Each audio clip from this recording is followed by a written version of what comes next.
Hello and welcome back. We are continuing our run here where we are experimenting with a memento start that I think challenges the current metagame, which involves using the expansionist attribute point as your first memento, and as the second, the one that gives you 100 food in the capital anytime you spend the expansionist memento.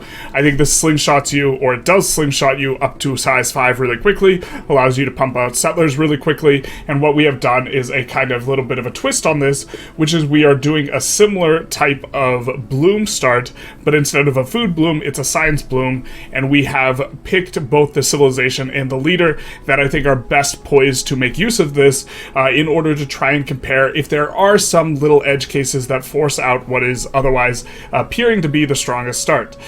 So far, just to kind of reiterate some of the reasons why we like Ben Franklin, is instead of going scout, scout, settler, settler, we are forced to go scout, scout, building, settler, settler. By doing a science open here with the 50 extra science, we can make that a production building. So we go scout, scout, production building.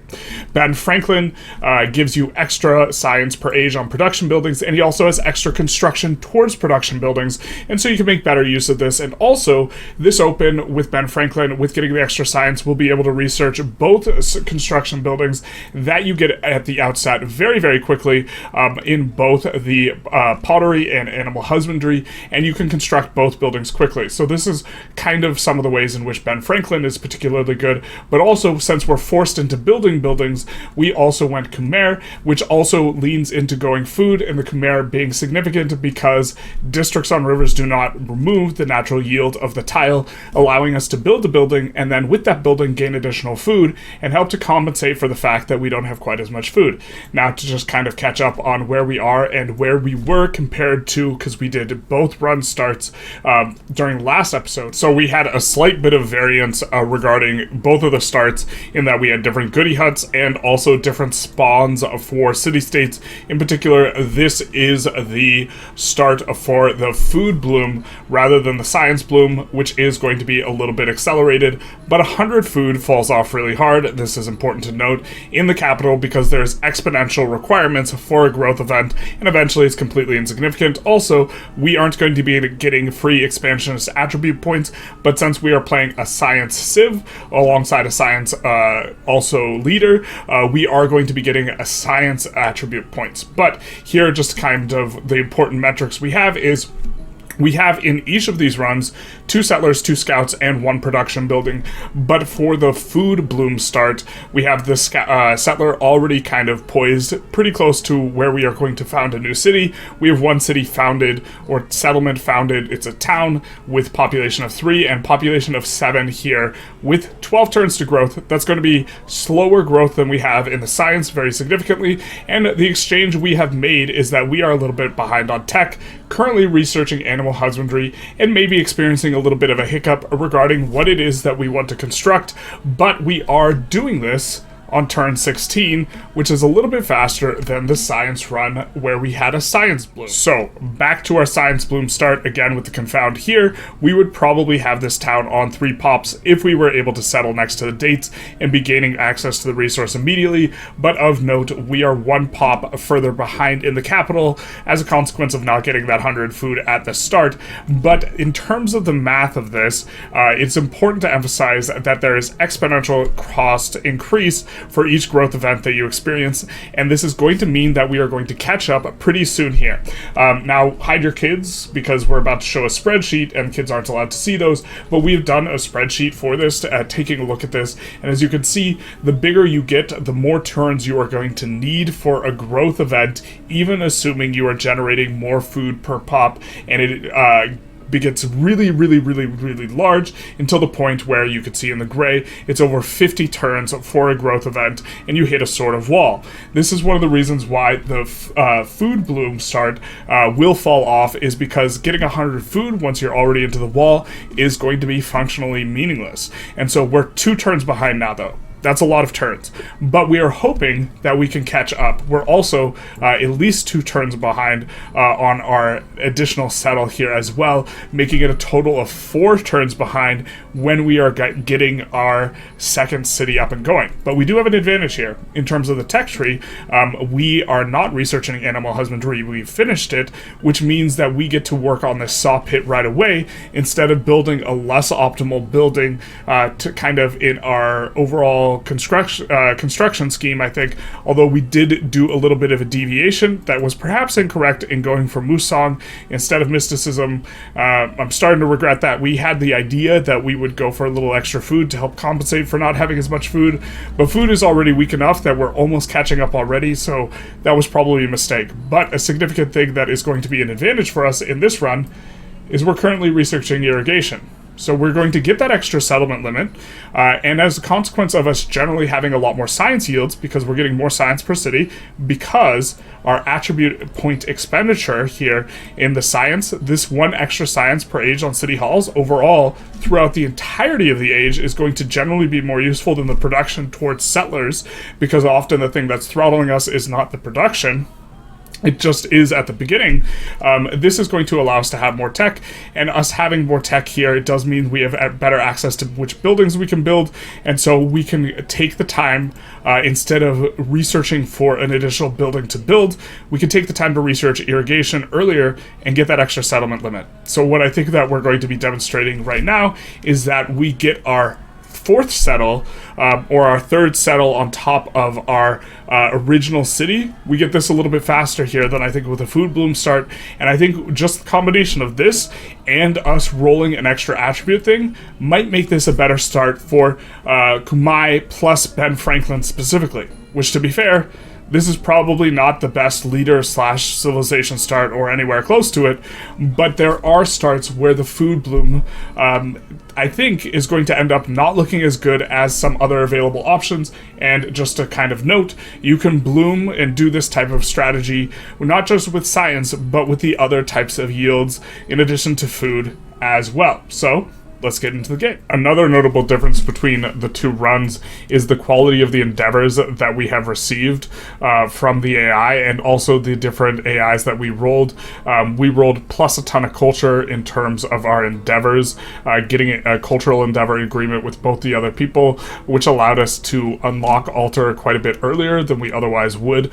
Here we receive a denounce from Ibn, and so we were thinking of settling next to Ibn, and now we have to take a little bit of a thought in terms of where the next settle for us actually will be.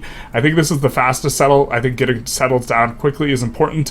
I think this gives us access to, in particular, the very important river, which is going to allow us to, work tiles with buildings on top of them. So we have to settle on rivers with our initial settles. The other option we have is to come down here, which was going to be significantly more turns in order to march down.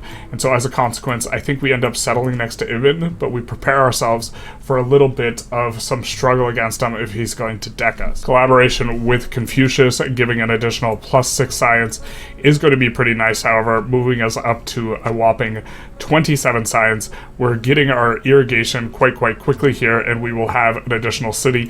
We have to think about what we want. It is tempting to go for masonry here, because we will get extra production on mines and quarries, but we're not working the mines and quarries yet. At least we're only working 1, but we would not mind going that, considering we have a really nice science edge. Getting some cultural buildings early does seem like a decent shout, and is maybe better than going library early for us here. We have an interesting decision point right here that I'm not sure what is correct. You can feel free to comment below, but I think that it's possible we could make a concession to practicality here. We're working on our next settler. We don't know what's up here. We know there's a river here. We know that there's a sheep tile here, and this would be a fine enough place to settle, and we kind of have 2 options. We can either spend the gold on a unit to be able to explore this region, to be able to determine whether we want to settle here or down here. This is our other opportunity for a settle, or save the money to be able to buy a building to put over this farm to allow us to get the dates a little bit earlier, and then later subsequently allow us to get the cotton a little bit earlier. You can feel free to comment below before, we end up scouting this at some point anyways. But I think that going for this city is reasonable. We are going to have fairly good resources here, and the culture is going to shore up a little bit of a weakness in terms of our yields down here in the tundra. And then we will have access to 3-4 slottable resources that are fairly solid in the gypsum for production in a non-capital city. The most powerful probably being cotton, 2 food, 2 production, at least at the very early phase here. And then also the very, very nice hides with +3 production. In fact, hides might actually even be a little bit better than cotton, just not at the very open. And so I think we're going to settle down here, but let me know if you think that buying a unit out of here and scouting this in order to try and figure out which settle would be better, because we do have a river. We have to settle on rivers in order to make use of the Khmer bonus of being able to build districts and still get yields on rivers. But let me know if you think this is the correct decision or the incorrect decision here. So here we have an immediate kind of put our feet to the fire regarding that decision, in that we have a growth. Production is the best yield for us to get, and so it would be better for us to have a 3 production tile versus a 1-1-1 tile here. But if we are going to buy in the immediate future something or building, then we would much rather have the gold. I think what we're going to do is we're going to kick the decision down the road a little bit in terms of buying a unit, to give us some flexibility in regards to this barbarian settlement, and also allow us to, for the time being, grab this better tile. And so we're probably going to wait, but open up and keep the flexible option of buying a unit, just to have the most flexibility available, and to choose not to buy the building just as soon as we can, but rather once we eventually pick up this gold, which is going to be in 13 turns here. Or sooner if we need to. We grow our town, gaining a figs.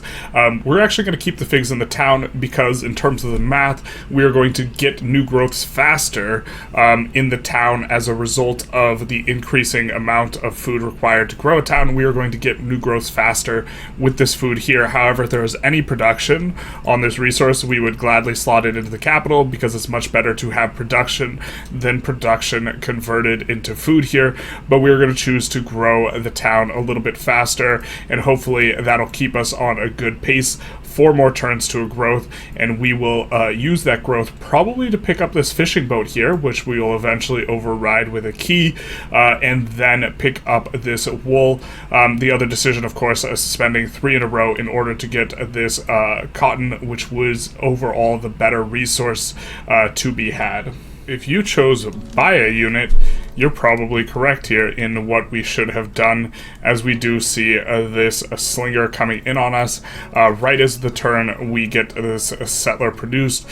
So I think what we are going to do is just cry a lot, because we want to march downwards, but we're going to eat some damage. Maybe we can afford eating this damage and then producing a unit out of here rather than a building. I think we're going to go for our own slinger here, with the idea that we are using our production to build units, and then we are going to still commit to buying the building eventually, but we are going to build a slinger to deal with the slinger / aggression from Moche. We're hoping to save up enough influence to be able to start sousing Moche. Thought that this would be a good way for us to try and lock in these resources for the next age, as a result of us wanting to settle exclusively on rivers if we can, and there not really being a river in the Moche kind of area, other than kind of more over towards this cotton. And so we wanted to make sure we got use of kind of all the resources here, and so I thought sousing them would make sense, in addition to us kind of being a little bit more diplo oriented, with Ben Franklin being a diplomatic leader, who we are eventually going to be getting a diplomatic attribute point most likely. I think with the second denounce, we have to shift gears and be more oriented towards getting units in order to have a consistent run, even though we could maybe do something inconsistently where it doesn't involve us buying units. We're going to buy a slinger out of this town. Also, the presence of the warrior here is going to make that slinger quite nice. We know that there are some barbs down here. We still want to settle down here, buy Confucius, but he's not going to be very pleased with that, and so experiencing a little bit of pain. Maybe we should have used our initial influence for endeavors rather rather than trying to get this city-state here off of our back to better our relations with various other people. So we finish masonry, and a critical point of difference is even if we get to settle towns a little bit faster and we get to work more tiles with the food bloom strategy, we are getting masonry faster here, and to the extent that we have mines and quarries, we are going to have additional yields on those mines and quarries faster. We have a little bit of a decision point whether or not we want to go to the mastery, which is going to give extra production on production buildings, of which we have 2. So this is going to represent 2 production for us, or to unlock the ability to build a building here. We are going to have the Musang available, and also I think we are going to need to build a couple of units to smooth things out. If we were doing a fully pushed run attempt, we might look to take a few more risks, but because we're going to be building 1 or 2 more units out of the capital here, I think it's reasonable for us to go for masonry here instead, because this is going to give us more yields, and then also give us some combat strength on fortified districts if we end up playing a whole lot of defense here. We could go for sailing as well, but we're not working any fishing key. We are missing out on the potential of, you know, some of these goodie huts, but that is what it is. I think we'll just go for the guaranteed yields that will net us 2 yields here in the capital, as well as additional ones if we choose to buy production buildings, which doesn't make much sense because we are going to have this extra production cost, so I think we would generally prefer to produce them rather than buy them. In the settlement to the north, we go for an expand onto the farm, and we are going to do another expand onto the farm on the river. We are going to want these to be our first 2 buildings in this town eventual city anyways, as a result of our bonus, and then for the time being, getting extra food in the place will help it to grow faster, and we will also be able to lock in our access to the silk and prevent Ibn from taking that off of us, who he incidentally is not too happy with us. So as a result of us settling near here, we got minus 60 from sanctioned as well, and so we'll see how things shake out. In the capital here, we have produced a warrior and a slinger, and what we're going to do is we are going to produce a granary right here. Now, we could produce a granary here, getting rid of this farm, allowing us to work this tile, which makes some sense, but what we want to do is we want to complete the quarter here, giving us access to an additional science and culture, and also we know that we are going to want to put 0 specialists in here down the line because we are going to have 2 ageless buildings which do not get adjacencies. Specialists help to boost adjacencies, and this is a pretty good tile for adjacencies if we have a library, and so what we are going to want to do is we are going to want to use a library here. However, we can always just brick the granary that we are producing and instead just leave this open for a library. The library is going to benefit from adjacencies to the 2 resources, so what we're going to do is we're going to put the granary here, and then we are going to just come into the city, and we are going to cancel the granary. And by doing this, we turn this into an urban district, so we get to shift on over our stuff, but we are instead going to build the granary here, and then we are going to be able to grow the city and pick up this gold, so that now, if we want to buy a building, we are going to be able to get it for 180 instead of 220, which is a nice little discount for us to be having here. We also do see that he's coming in, but we are going to be able to defend with a combination of units. This should be fine. Next turn, we can start sousing him, and it will be nice to have a cultural sous here at the start. I think we are going to try and sous multiple people. Really haven't gotten too much scouting or information. I know that going for some people are kind of experimenting a little bit with going for the subterfuge actions where you steal stuff from other people.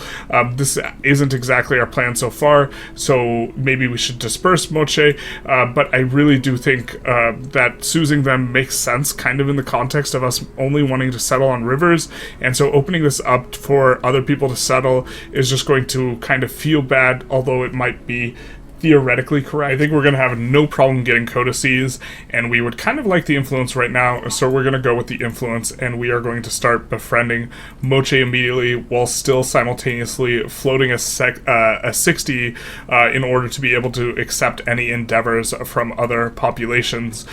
This is very manageable here. We're keeping an eye on Ibn, though.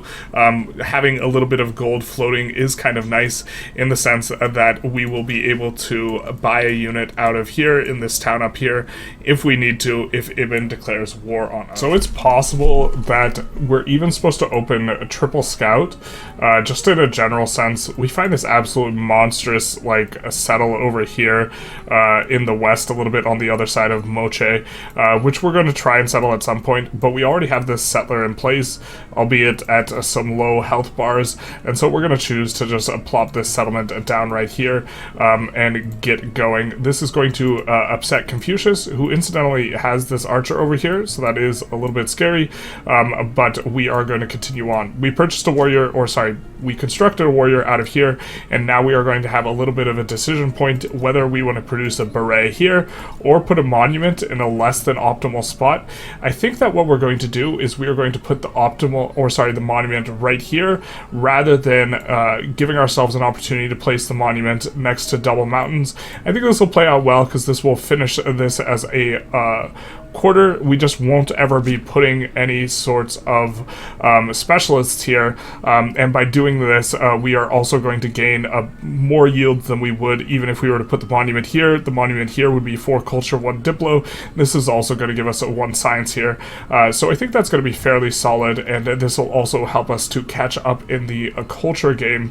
In terms of growth, we are going to have a little bit of a decision point whether we want to go for this 10% culture, or now that we've locked in the tiles, start to move on over to this side, maybe even go for 2 happiness and 10% culture while in celebration. I think we just locked this in. We got a little bit lucky getting a flood here, giving us additional food, because the food and culture is going to be fairly solid for this growth phase that we are in, and it's going to unlock for us another resource to slot in, which is going to give us 0.2 culture, which is not nothing, but it's not a lot. And then here we are going to gain an expansionist attribute point from an event, it appears. This is going to be fine enough. I think this is going to be this event. We do get this over the horizon. There's always another horizon. Incidentally, if we were on the food bloom, we would get 100 food in the capital, which at this point would be the equivalent of 4 turns worth of growth, so this would bring us up to size 10. We do have another growth here, and we are going to look to always kind of lean towards working the river tiles. We might have to purchase a unit down here if things get a little spicy. Hopefully he just walks the other way, per Civilization 7, not so bright AI, but we are getting ourselves into maybe a little bit of a pickle. We know that both of these guys don't like us.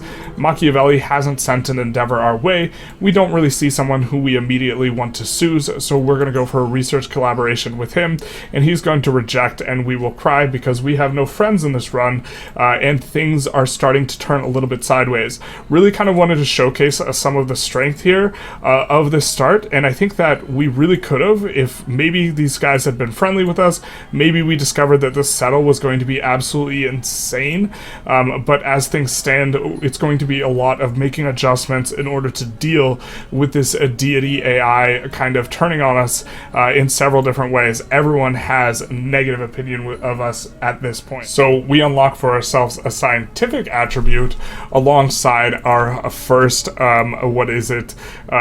mastery point here. In theory, knowing that we were going to get this eventually, maybe this is actually a reason to not go for the mastery. I think we're going to go for writing here, and then we are going to see that's 7 turns, right? We are getting 25 science a turn, but because of what we have here, we are going to be able to get an additional 50 for free, and so this is going to be the beginning of the better scaling of our start, really kind of kicking in. I think we are going to choose, oh man, this is a little bit of a tough choice. In general, I think that you get better points on the specialists than you do the science per age in towns, because towns are generally kind of bad because of the way food scales.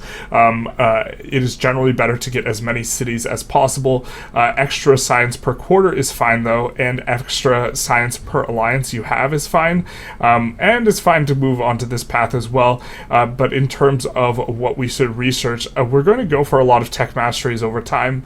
The extra production towards buildings would be kind of nice, but I think that This is a little bit tough. I actually don't know which one's better. I think generally the tech masteries is better, but because we're doing so well in science and we have so much science, maybe we look to get an advantage in a different category, and just trust in the fact that we're going to have enough science and we don't need the advantage here. So we're going to go with construction towards buildings for ourselves. We get a growth in the town slightly to the south.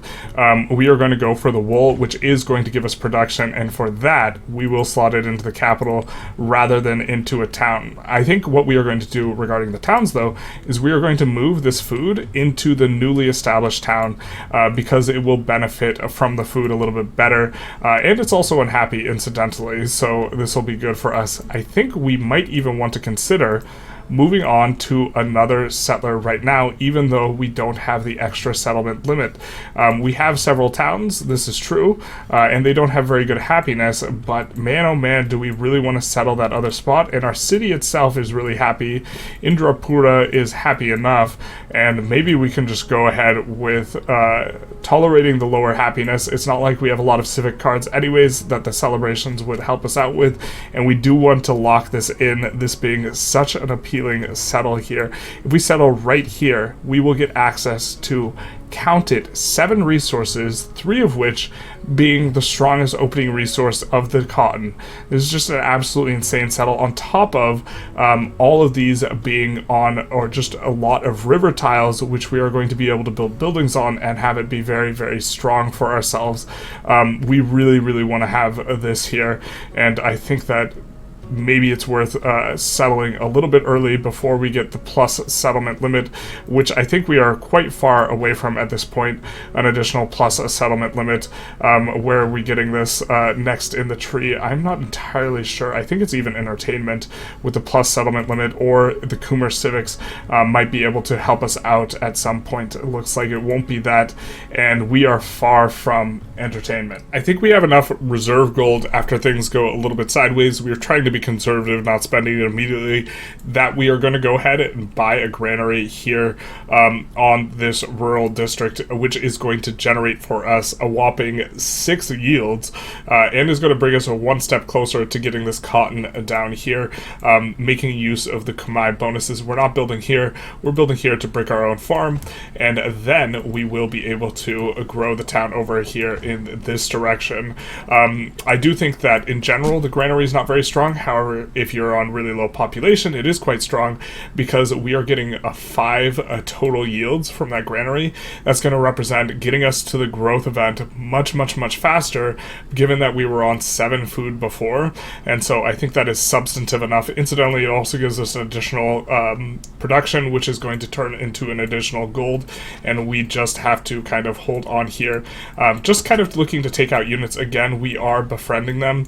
Really, really hope that someone doesn't look to take them out. We kind of have eyes on this side, and we do want to, if they start moving in that direction, maybe even declare war on them, but I think that we are going to be in good shape. This is maybe a reason to not have gone for the befriend. I'm not really sure if this is correct.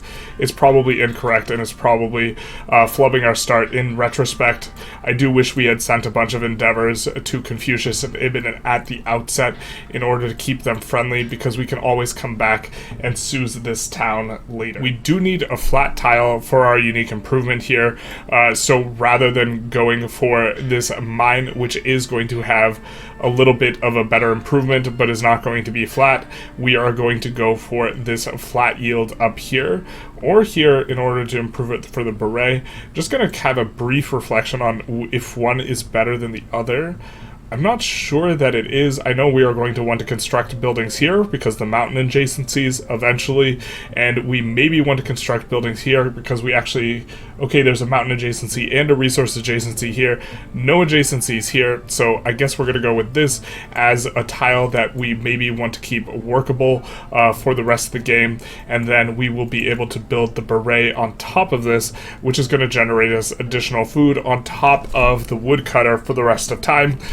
I do think that this is going to be better the sooner and earlier we get it, and we do have an opportunity to go for it because we don't really have other constructions that are so great, and by the time we're done with all that, we will be about ready to go for writing and put this library down here for the double adjacency with this. From this point, I think we want to just generally save gold and look to save up for the purposes of converting to city this town down here, as long as we are safe and in a good position to do so. In retrospect, in terms of the timings, it was a bit of a mistake. Wasn't expecting for us to have quite the amount of construction we've had, but we would like to be working on a building right now rather than working on a settler, I think.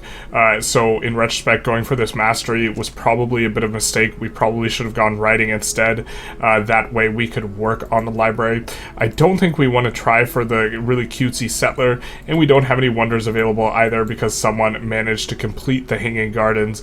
And so I guess we're going to go for a settler, and I guess we're going to walk him out here. And this is an insane settle, and I can't even count. It's actually 8 resources because the dates here. It's just an absolutely banana settle. So I mean, we can just lock it in, but it is going to cause us unique sorts of circumstances that we're not really used to in terms of running this enormous negative happiness just at the outset. We will have a little bit of dates in order to offset some of the happiness here, and if we need to go for those more early, we will do so, but I guess we're committing to going an additional settler right now. Took us about 14 turns to get our 4th settled down relative to kind of our start. We got that down at around turn 30. We're probably going to need to bring over a little bit of assistance here, but our towns are coming across quite well, and it feels relatively strong considering we didn't go the food bloom start, just in terms of like thinking of this in terms of an update, and we are getting quite a bit of science on every single one of these. Each one of these is giving us a 1 science, so we do have 4 science. So roughly a third of our science is coming from the fact that we did go for the scientific attribute point early on, and so this is kind of paying dividends in a bit of a more slow burn type of way that just doesn't look as explosive. It's not as sexy, but I am thinking that this is, for our particular setup, a little bit better maybe than the food bloom as things stand, despite the fact that diplomatically we're in a rough spot. We didn't really get good opportunities. We'd prefer more friendly neighbors, and we got the weird city-state appearing that kind of gummed up our initial thoughts for expansion relative to the food bloom. We will go God of the Sun. I think we probably should have gone for our Pantheon immediately, been able to get City, Patron Goddess, maybe, but God of the Sun does give us a ton of yields, so this is going to be pretty good for us as well, and is going to give us things that we can produce after we finish this settler. I do think we want to finish the settler. We are noticeably going to have, as we mentioned, this +4 available here, but considering this is 3 production and +4 yields, and this is, 3 turns of production, and this is 3 turns of production and total of quite a bit more yields, and also the yields we are a little bit short on. I do think we're going to go for the altar instead. Oh, we cannot place the altar wherever we want. It on the city center would not be too bad. We do want to turn stuff adjacent to the city center into quarters. We have already done that, and we do want to place buildings in general on this here as we move along. So I guess as for the purposes of wanting to be able to place a building over here now, because we bricked a tile here, this has to be our next placement. I think we are going to go for the library there, as we cannot place a building elsewhere until we finish that library. I think we are going to complete the settler. This is committing. This would be being a coward, I think, but we are committing to doing this settle next, and despite the fact that, oh, what's this? Lindsay, no. Lindsay, no. Not like this. Not like this. Okay, so if we settle here, it's still going to be an absolutely monster settle, and it's still going to actually hit 8 things. Incidentally anyways, if we eventually raise Lindsay, which I'm suspecting we are going to have a rumble with Confucius as a consequence of the current relationship situation. So definitely a low roll overall in this run in regards to relationship. We are going to convert this city in the south slightly to this town into a city here, which is going to play pretty nice for us. We will unlock our production queue, and again, with Ben Franklin, we get extra production towards buildings that are production buildings, and so what we're going to go for is our ageless buildings. We're going to go for saw pit first. It's going to give us more yields, and we're going to go for it here. That way we do get to make use of the river tiles yields here as well. We're going to go here, and then this overall is not a particularly strong square for future buildings like this square is. For example, we want to put a monument here, so we don't want to build a production building here because we'll eventually want to put specialists here. We'll eventually want to put specialists on either of these squares, probably this square because it's adjacent to 2 resources, and so keeping that in mind, these are going to be a little bit weaker overall, and so we don't mind putting our ageless buildings, which won't benefit as much from specialists, on these tiles here. I think we can just queue up the additional building as well, and we will want to put the beret in a spot that makes some sense on a tile that we do not want to build over eventually. It's probably going to be, this tile is a decent shout in terms of where the beret goes. We're going to do both the production buildings first because they are going to generally yield us more stuff, and we can't put this one down in the queue yet, so I guess we will hold off on it and not put it in the queue until we've finished this building. So we are here in the capital producing an altar on a flooded river tile of here, which is going to have 5 food yields on it by itself. So in addition to all these yields you see here, we will be getting 5 food. So that's going to be giving us a whopping 6 food on the tile, and we are producing so much food here, in the capital. We're getting a full 35 food, and we have, in terms of citizens, 12 citizens. Now, in terms of how many of these are produced by buildings, we have 1, 2, 3, 4, 5 produced by buildings, so we have the equivalent of a size 7 if we were to ignore the buildings, or we've had 6 growth events so far. And I did want to just kind of talk about food and emphasize kind of food being weak here, because despite us having an enormous amount of food for what we have going on, this is going to fall off pretty hard and is only going to represent for us maybe 1 to 3 additional workings of tiles, which is the value of food. Food lets you work additional tiles. And so it's really not going to represent as much as maybe it looks like, which is one of the reasons why Khmer is, in my opinion, a pretty weak civilization. And so this edge case of this science bloom being good for Khmer specifically is undercut by the fact that Khmer is not very good.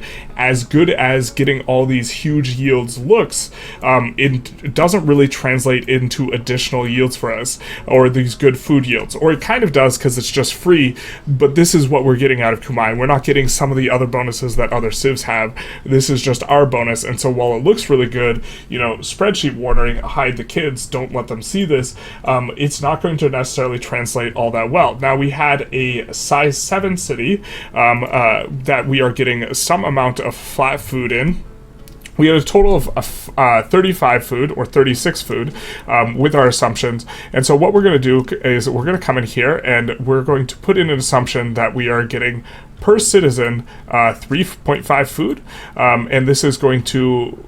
Well, actually, we're doing it with the assumption that we have 7 citizens, right? This is our current level of growth if we exclude all of the buildings. And we're having 35 or 36 food, and so what we want to have is, with these 7 citizens and the flat food, we want to have whatever turn to grow thing that we have set up here. And so 7 times 8, 28. So 7 times 4 is 28. We'll do that, and then we'll put in 6 marginal food in the capital. So this is roughly our current situation in terms of growth, where we are going to be getting additional growth events, and it seems like we're going to get quite a few. But take a look, we're going to have a 16 turn growth, a 22 turn growth, a 29 turn growth. We're probably going to be done with the era by that point in time. And if we think about the prospect of getting a garden where we will be getting, an additional 3, or let's call it even 5 food, with where we're at now, that garden, in terms of what this spreadsheet is showing, would only generate us, over the course of 100 turns, how many extra growths per 100 turns? It would generate for us 1.2 extra growths. if the building isn't going to generate the extra growth, but we're going to have to pay the upkeep on the gold on it, it's really not going to be worth it. And also, all these fat, like, we're about to add an additional 6 gold in, right? But this 6 food in terms of the altar that we're building, but this isn't going to really translate into that many extra growth events either. We'll maybe get a half another growth event as a result of it, or 1 extra growth over the course of this entire age. And so it's a lot less impressive than it looks, and I just wanted to emphasize kind of this interplay of we're doing something where the science bloom looks good, but the something that we're doing isn't very good in itself, because this is a food-leaning kind of civilization that we have here, right? And I just wanted to emphasize this. While this looks so impressive, it's really not that necessarily strong. It is like really strong with our towns. Where our towns are at is where this is kind of powerful, because the growth is particularly strong earlier on, but having this food emphasis overall in terms of our civics and our unique building and this type of stuff, it's really nice for the towns, because the towns are getting up faster than normal, especially when we get one of these, this granary purchase, for example, is yielding us quite a bit of extra food, like 20 to 30% extra food at that point in time, which was letting us grow a lot faster. But it's not going to lead to less workers at the end of the age or by the end of the age. So the scaling on it is not particularly good. But it's going to be, kind of okay when we first purchase our building, our first buildings over these tiles here. And so this is kind of what we're looking into, is buying a building over this and buying a building over this with our next purchases. But this is also slowing down the degree by which we get production a little bit, because we will not be turning these into cities as fast if we're buying over them, but we will be getting stronger cities when we flip them. This is already a fairly good city, especially once we finish this. It's going to give us +5 production. We're going to have 16 production there. In the capital, for a frame of reference, we have 28 production, and some of this is coming from these yields. We notably put this in the city where we're getting food and production, and so we can even balance it out. It's probably a little bit better to have happiness over here. And so why don't we actually do that?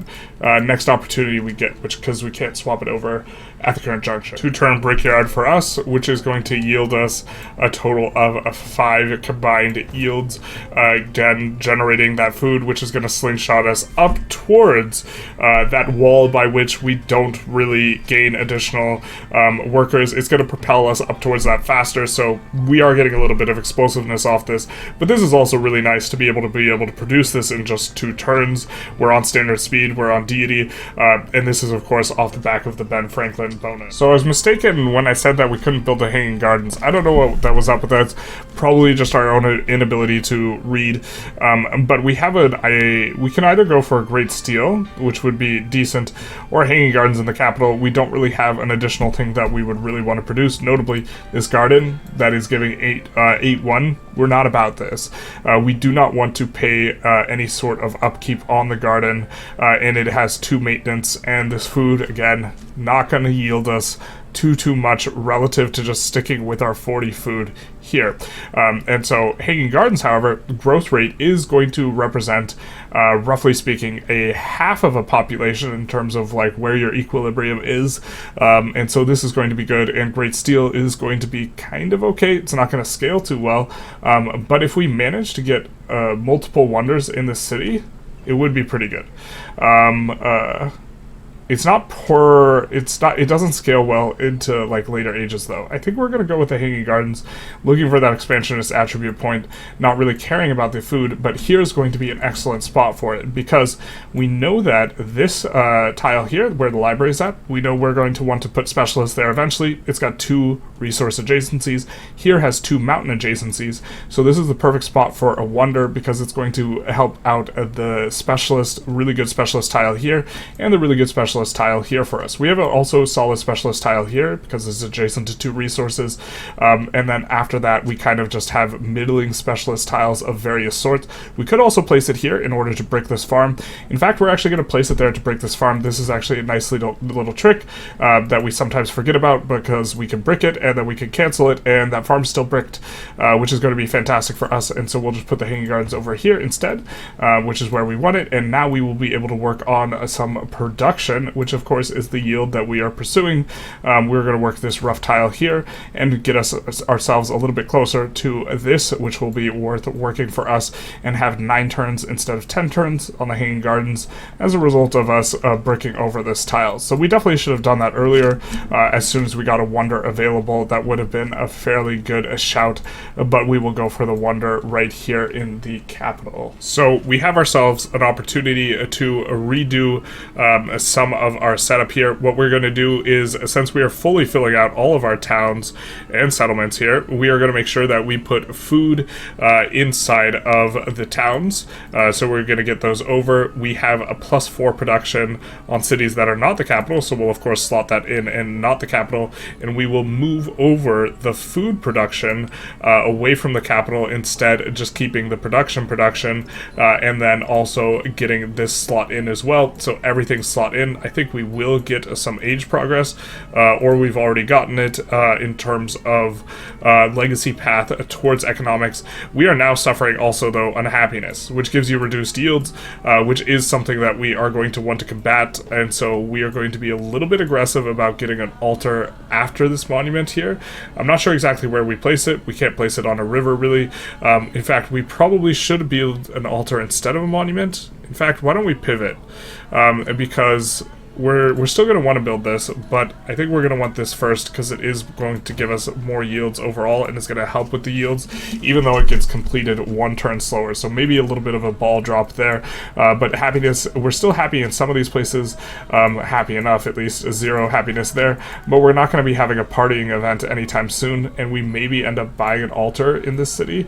We could put it over this woodcutter here, which is definitely our MO, looking to double dip and gain extra from these rivers, but we also have this guy over here who's very poised to get us a whole bunch of resources. So in retrospect, I actually think we didn't think this through a lot, and we probably should have gone currency instead of bronze working. We could even pivot right now. We're not too deep into bronze working. We really don't need a lot of production. We have a lot of production, and what we need is markets to be able to increase the number of resources that can be assigned to the settlement, considering we are about to have 1, 2, 3, 4 additional slottable resources alongside 5. Let's see, do we have any more down here? 6, 7, as we start to grow, 8, and so probably should have made that move. We do have also Confucius is fighting the guy we're trying to seize. We were trying to seize another guy. They have gotten dispersed. Ibn was trying to seize them as well. This is why we decided to go for them, and then we ended up having a little bit of a bad time in that Machiavelli went for them. I think we will try and go for Machiavelli research collaboration, but he so far hasn't been receptive. We're going to try again. He accepts. That is great for us. Fantastic. We will have at least 1 friend in this dark, dark world of a low-roll diplomacy, and we will, with the additional diplo, I think just try and go for Opone. I don't know if it's going to... Machiavelli's going for it, and we want to have Machiavelli as a friend. Not really sure what the play is here, other than us maybe using subterfuge and espionage, but what we want to do is we were wanting to go straight for this, but maybe we're supposed to go for steal government secrets and improve trade relations, these types of things. We could go code of laws. If we went disciplined code of laws into this mastery to be able to steal secrets, this is maybe reasonable, but we're also not that far from entertainment. So for the +1 settlement limit, which was the plan, and so I think that's what we're going to go for, but feeling a little bit uncomfortable with the, let's say, texture of this start that looked so good at the start of this episode. I wouldn't say it's bad, and I do think that I do think that we're more happy having this than the bloom. I'm just saying that the overall this run looks a little bit ugly. We low roll someone finishing the hanging gardens before us. Womp womp. So we're gonna go for Great Steel in the same spot we were going for Hanging Gardens, just looking to make use of our production here. We are at a point where I think we are going to go for purchasing a building here. It is 180 to purchase. We are looking to float a little bit of extra gold. That way we can respond to situations a little bit better, just to have a more smooth run. Although smoothness is not achieving our situation. That sentence isn't achieving our situation either. But what we are going to do is we're going to place this. I think we're going to go for a granary here. Overall, we don't super hate granaries because granaries have no maintenance. And also, this is going to allow this town to grow quite a bit faster because it's going to add about 50% extra food.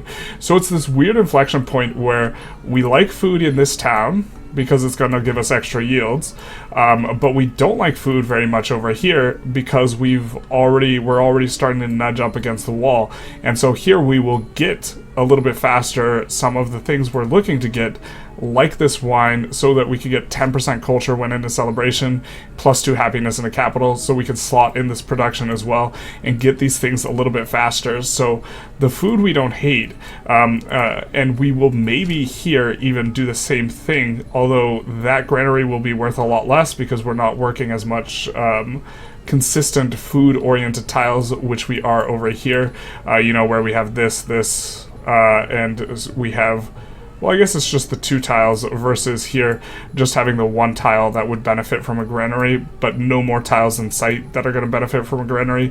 We will probably here in the future buy instead a saw pit, which is just going to generate more gold and a little bit of food, and also free up one of the population in order to help us get these resources a little bit faster. I think we're going to buy 1 and 1 and then look to upgrade one of these towns to city. Yeah, I think it was definitely a mistake to go for this civic that gets us an extra settlement. We are going to get Ben Franklin's little ability there that is going to move us on further, and we are going to have a bit of an opportunity here to decide what we want to build. We could build a fishing key, which is going to be really strong, and also a beret.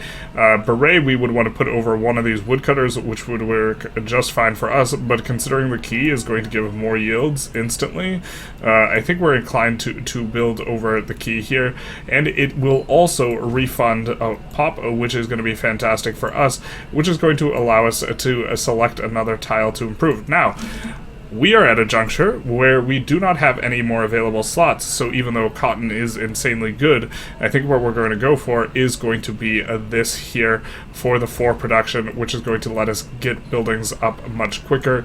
We are starting to get to the point in this city in particular where the food is going to have diminishing returns, and we're about to have an additional 8 food on top, which is going to make any marginal food not represent a really high percentage increase for ourselves.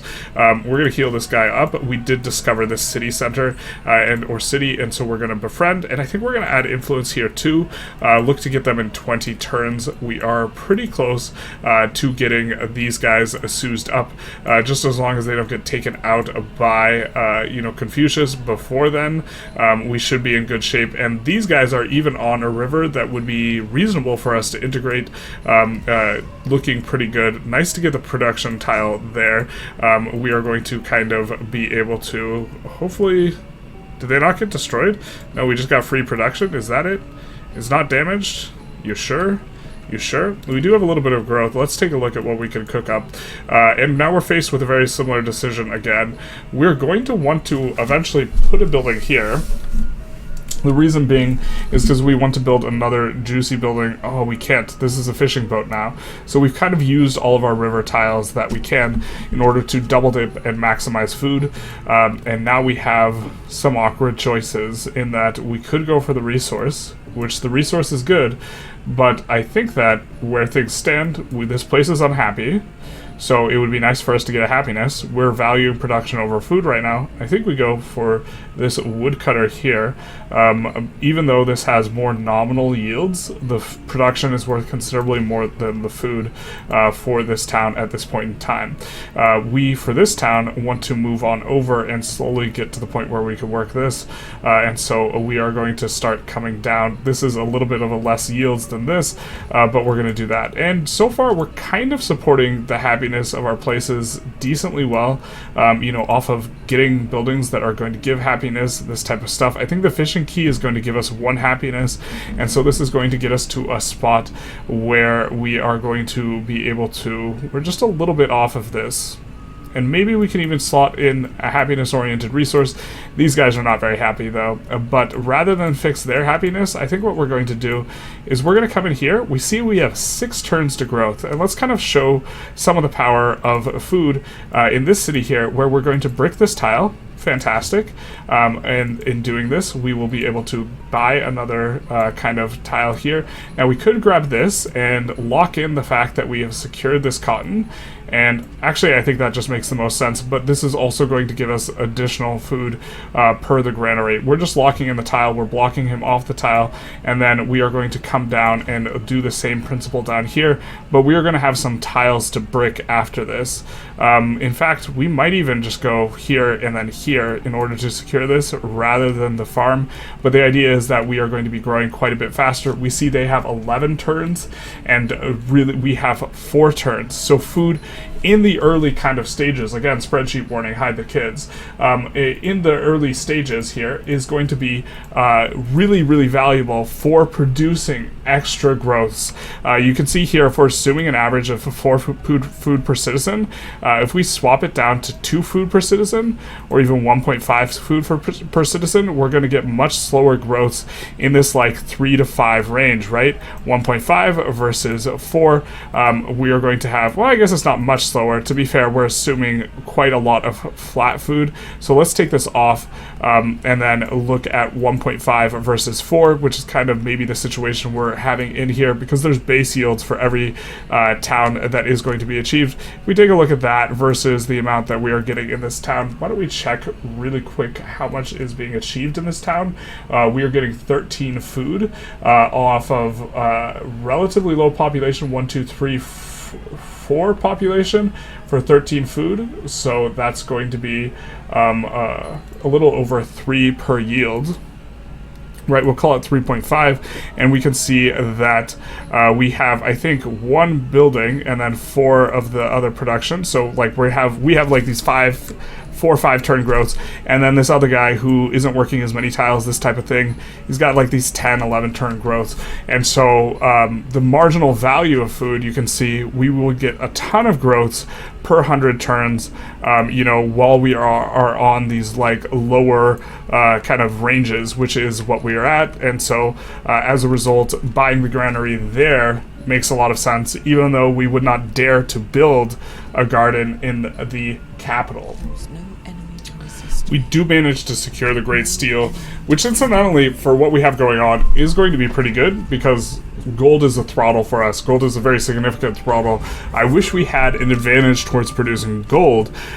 Something like Axum produces a lot of gold per resource worked, rather than having a really strong advantage towards food for ourselves here.